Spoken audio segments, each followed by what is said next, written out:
अच्छी, nice. Price कितना है? सिर्फ 20,600 रुपए। क्या बात कर रहे हैं? ज्यादा है। अच्छा, अगर मैं ये चेन बिना रसीद के लूं तो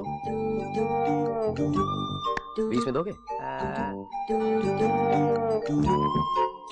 ठीक है, लाइए।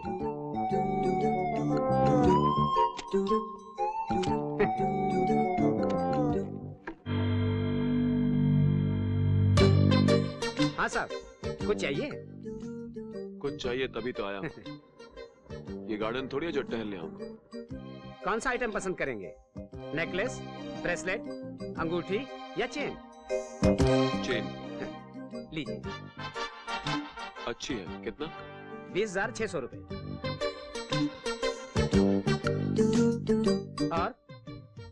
और क्या? 20,000 रुपए। अरे दिए ना। क्या मजाक कर रहे हो साहब? मजाक कर रहा हूं। दूंगा कान के नीचे। चल चंदे। लेकिन साहब आप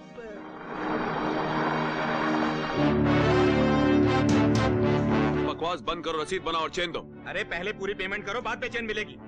इंस्पेक्टर साहब, यही है वो लुटेरा जो हमें लूटने की कोशिश कर रहा है। लुटेरा? कौन लुटेरा? इंस्पेक्टर साहब, मैंने इन साहब को 20,600 रुपए दिए और ये कहते कि मैंने उन्हें सिर्फ 600 रुपए दिए। इंस्पेक्टर साहब, ये सरासर झूठ बोल रहा है। अच्छा, मैं झूठ बोल रहा हूँ? हाँ। इस नंबर के नोट सेठ के गले में है या नहीं, जरा आप चेक कीजिए।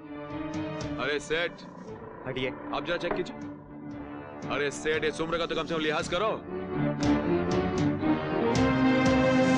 आपके पास कोई सबूत है? ये नोट आप ही के हैं? अरे इंस्पेक्टर साहब, अगर आपको मेरी बात पे भरोसा नहीं है तो आप महाराष्ट्र बैंक में फोन करके पता लगा लीजिए कि उन्होंने आज जय मल्होत्रा को ये नोट दिए या नहीं। महाराष्ट्र बैंक? मैं इंस्पेक्टर तेंदुलकर बोल रहा हूँ। जी बोलिए। 2DM सीरीज के नोट आपने किसको दिए? मिस्टर जय मल्होत्रा को। Thank you. सॉरी मिस्टर जय, ये लीजिए आपके पैसे। Thank you inspector. सेठ, जरा ईमानदारी से धंधा किया करो।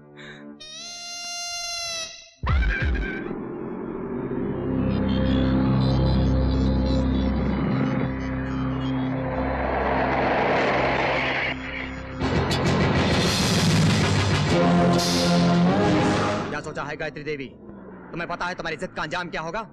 इस जगह पर हमारा कब्जा होगा और तुम्हारी इन बच्चों के साथ मौत होगी। बच्चों के साथ मौत होगी? क्या इतना आसान है क्या भैरव सिंह? अरे जिंदगी और मौत का फैसला तो अल्लाह के हाथ में है। तुम जैसे शैतान नहीं। नहीं, भगवान के लिए खामोश हो जाओ, चुप करो। अरे कैसे खामोश हो जाओ? चुप हो जाओ। गायत्री देवी, तुम्हें 10 दिन की मोहलत दी जाती है। अगर इन 10 दिनों के अंदर तुम अपना बोरिया बिस्तर लेकर यहाँ से गायब नहीं हुई तो हमारे आदमी तुम्हें यहाँ से उखाड़ कर फेंक देंगे।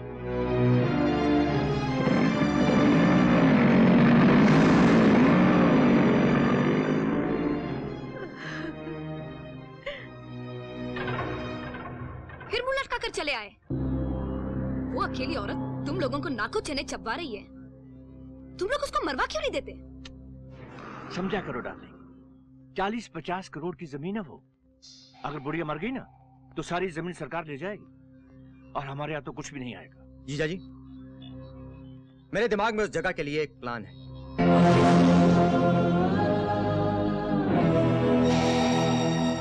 उधम सिंह की मर्जी के बगैर कोई परिंदा भी पर नहीं मार सकता। मेरी जान, मेरी सोच की उड़ान बहुत ऊंची है। मेरे बिछाए हुए जाल में एक दिन वो ऐसे फंसेगी कि लाख कोशिशों के बाद भी निकल नहीं पाएगी वो।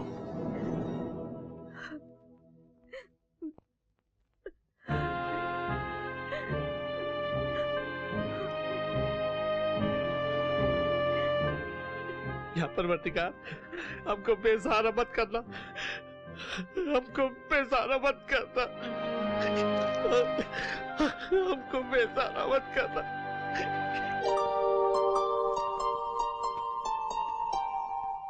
हाँ जी, मैं आपकी कुछ मदद कर सकता हूँ? ये लाइटर मेरी गर्लफ्रेंड ने मुझे दिया है। अब मेरे 5 दोस्तों की नजर इस पर है। आप मुझे कहीं से इस तरह के 5 लाइटर का बंदोबस्त कर दीजिए। ये लाइटर मुझे बाहर से मंगवाना पड़ेगा, पर एक की कीमत होगी 5,000 रुपए। अरे 5,000 क्या, 7,000 ले लेना। ये लो 5,000 रुपए advance. Thank you, you are most welcome.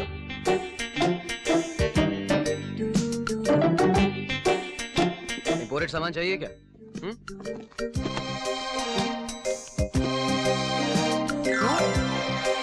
Lighter दिखाना मुझे। ये साहब ये दूसरा पार्टी का माल है, इसका एडवांस मैं ले चुका हूँ। और कुछ दिखाऊं साहब?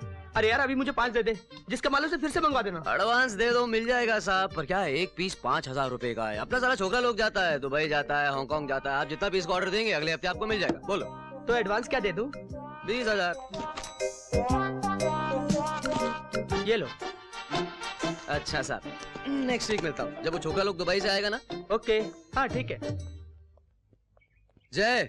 हाँ राज। मेहनत की कमाई। राज भाई, कादर भाई के यहाँ तुम्हारी चिट्ठी आई है। चिट्ठी?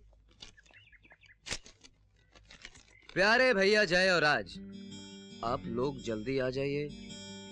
पिंकी? राज, पिंकी ने आज तक ऐसी चिट्ठी नहीं लिखी, लगता है हमें जाना पड़ेगा। माँ के पास हम कैसे जा सकते हैं जय? उसको दी हुई तकलीफें याद नहीं है तुझे? देखे बाबू चिकना, अक्कू पाकोली ट्रैवल एजेंट कोई भी काम लोचे वाला नहीं करता बाबा। अगर तुम्हारे पास बरोबर वीजा होएगा तो भेजना, नहीं तो फोकट में पाकोली के टेम की वाट मत लगाना। मेरे को वाट लगेले आदमी और वाट लगेले वीजा से सख्त नफरत है बाबा। नमस्ते जी। नमस्ते नमस्ते नमस्ते। बोलो अक्कू सेठ, वो क्या है कि अक्कू भाई पाकोली ट्रैवल एजेंट, नाम पूरा लेने का बात कमती करने का, फोकट में अपनी टेम की वाट नहीं लगाने का। अंडरवेयर अरे समझा ना? ओह जय, अंडरस्टैंड सर, अंडरस्टैंड। वो क्या है ना अक्कू सेठ कि आपने अखबार में एक इश्तेहार दिया था और उसमें लिखा था कि उसमें क्या लिखेला था वो मेरे को मालूम है, लेकिन उस लिखेले से तुम दोनों क्या समझो वो मेरे को समझाओ ना। जी हम जी, तो वो हमें नौकरी करने के लिए बाहर जाना है। तो जाओ। जी जी। अरे बाबा बाहर जाने के लिए पैसा लगता है, पैसा लाओ फिर बात करो। फोकट में मेरे टेम की वाट मत लगाना। अंडरवेयर। लेकिन सर कितने पैसे लगेंगे? एक आदमी का 15,000। ये तो बहुत ज्यादा है, थोड़ा बहुत कुछ कम कीजिए ना। ए बाबा, इससे कमती पैसे में मैं झुमरी तलैया भेजता हूँ। जाने का है, दुबई जाने का है ना। अभी इतनी बात खोपड़ी में डाल लो कि दुबई भेजने का मैं 15,000 लेता हूँ। मंजूर है तो दो, नहीं तो गो। अंडरवेयर।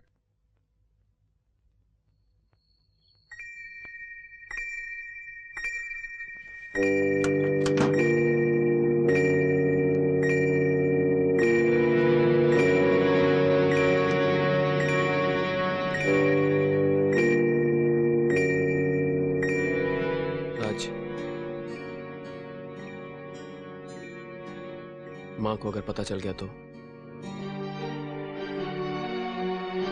नहीं पता चलेगा यार, फिर हम जो कुछ भी कर रहे हैं माँ की खुशियों के लिए तो कर रहे हैं।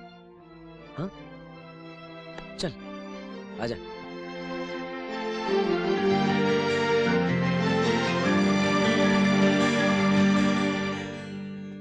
तुम लोग बोलो बाबा, वो माल पानी लाए कि नहीं भाई? हाँ सर, है ना? तो लाओ ना फिर। ये लीजिए। तुम लोग मेरे को एक बात बोलो ना, तुम लोग प्यारे प्यारे नाम बताओ ना। हाँ नाम बताते हैं ना सर। मेरा नाम है राज और ये मेरा दोस्त है जय। हाँ तो राज भाई, जय भाई, अभी कल सुबह तुम लोग 11 बजे मेरी ऑफिस के बाहर आ जाना। क्या? तो तुम लोग का पार्टी में दोनों लोग का नाम होएगा और उसके बाद फौरन तुम लोग का मेडिकल होएगा और मेडिकल होते ही उड़ जाएंगे तुम लोग बाबा। अंडरवेयर। Understand sir, understand.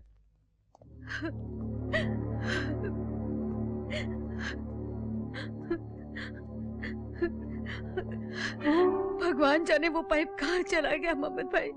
मेरे पिताजी की वो एक ही निशानी थी, अब पता नहीं वो कहाँ चला गया। हमको तो ऐसा लगता है बहन जी कि ये काम आपके दोनों लाडलों का है। जी भाईजान, ऐसी बातें मत करो, वो मेरे जिगर के टुकड़े हैं। वो लाख बुरे बन जाए, बिगड़ जाए, लेकिन अपनी माँ की खुशियों पे कभी डाका नहीं डाल सकते। लेकिन हम कह रहे हैं मोहम्मद भाई, ये काम जरूर किसी चोर का है। अब वो पाइप मुझे कहाँ मिलेगा, कैसे मिलेगा, कहाँ मिलेगा मुझे? अरे भाई, वो एजेंट यहाँ से ऑफिस छोड़कर चला गया है। अरे मैंने तो अपनी बीवी के गहने बेच के पैसे दिए थे। अरे भाई मैंने तो दिया था अपना घर गिरवी रखकर पैसे। भाई अब हम सबका पैसा वापस करो। हाँ बिल्कुल वापस करो।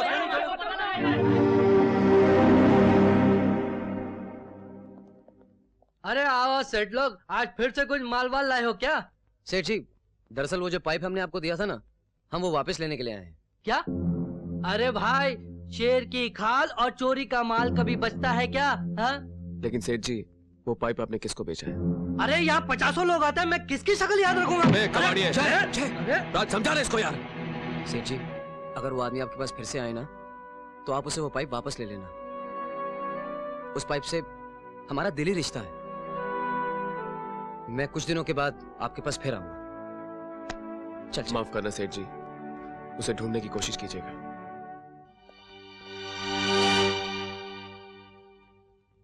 वो हमारी माँ है राज, और माँ अपने बच्चों से ज्यादा दिनों तक नाराज नहीं रह सकती।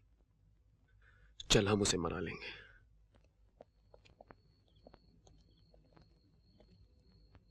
माँ,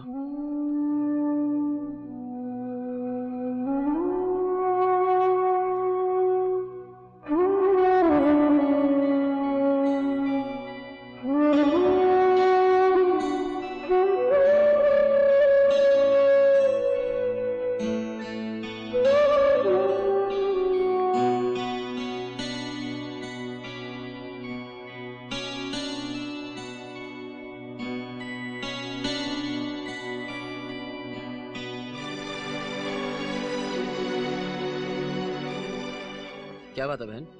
हाँ, चिट्ठी क्यों लिखी? बताना। बताना।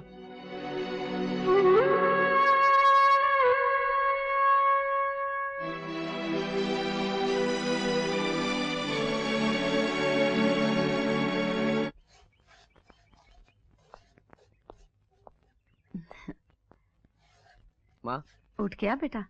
चाय पिएगा? जय कहाँ है? आ रहा है माँ। क्या बात है, यहाँ आकर खुश नहीं है बेटा? यहाँ पर आकर तो हम बहुत खुश हैं माँ, पर तेरी हालत देख के खुश नहीं है। क्यों?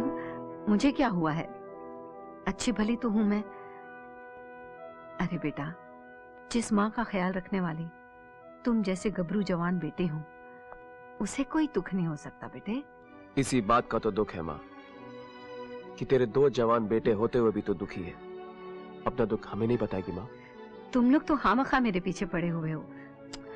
हाथ छोड़ बेटा, काम करने नहीं माँ, जब तक तू नहीं बताएगी हम तुझे कोई काम करने नहीं देंगे। हाँ माँ, सच बोल।